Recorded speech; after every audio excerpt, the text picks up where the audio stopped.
Friday, October 7th, 2022. This Day Weather Podcast brought to you by Cowboy State Daily. Check them out at cowboystatedaily.com. They have more original Wyoming news information than anybody else. Check them out at cowboystatedaily.com or on their Facebook page. As we roll into the weekend, well, it's a nice weekend that's coming our way, folks. It really is for just about all of you. But today is a little soupy. Some of you are going to wake up and look out the window and go, what? This will be especially true along and east of I-25 in parts of Wyoming, Colorado, western Nebraska, western Kansas, where some fog, some drizzle, and light rain developed overnight. That side-swiping cold front bringing upslope. But you go west of the divide, there's nothing.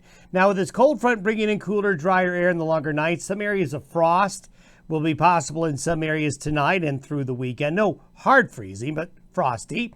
Very nice through Monday. Then this cold front that we've been watching does arrive late Tuesday through Wednesday. Colder temperatures are coming, some rain and snow showers as well. At the moment, I don't think it's going to be a big storm. We still need to watch it, but we certainly do have a change coming late Tuesday into Wednesday of next week.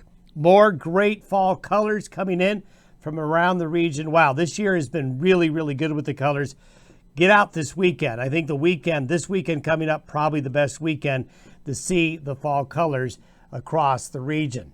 Don't forget to send to podcast@dayweather.com any weather or fall pictures or any just pictures that are weather related. We'll throw them on there. Here's the upslope. You can see here the blue. This is an infrared satellite imagery detecting the different temperatures in the atmosphere, and this is one good way to see clouds, high clouds and low clouds, and blue is the low cloudiness. So you can really see, look at going around the Bighorn Mountains here, the Pryor Mountains, kind of an island sticking up out of those low stratus clouds. But east of the divide here, and even trickling into the Bighorn Basin, getting back right at the divide, is where you can see that fine edge of upslope cloudiness due to the easterly winds coming in behind that cold front sideswiping the area. And the day will start cloudy and moist in those areas, but look at west of the divide. Blue sky, clear skies will be noted. Here's that low that's been stuck over the desert southwest. It remains stuck through the weekend.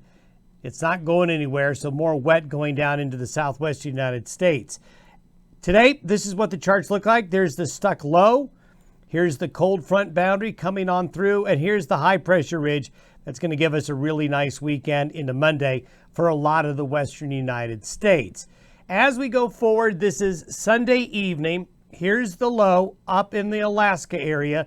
Snow going to fall in Alaska, much colder temperatures up there, and this system is going to head southeast. We still have a lot of disagreement in the battle of the weather models. The agreement is getting better, and one thing I think we're seeing is there's kind of a middle ground between the models. It's not going to be a big bad storm, but it is going to bring a change in the weather to the west, and I think it's going to instigate a change about a week later that might be a little bit more impressive.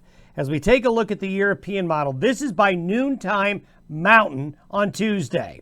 We have a trough coming through the northern Rockies and southern Canada as the high builds off the west coast, and we see this trough moving on in.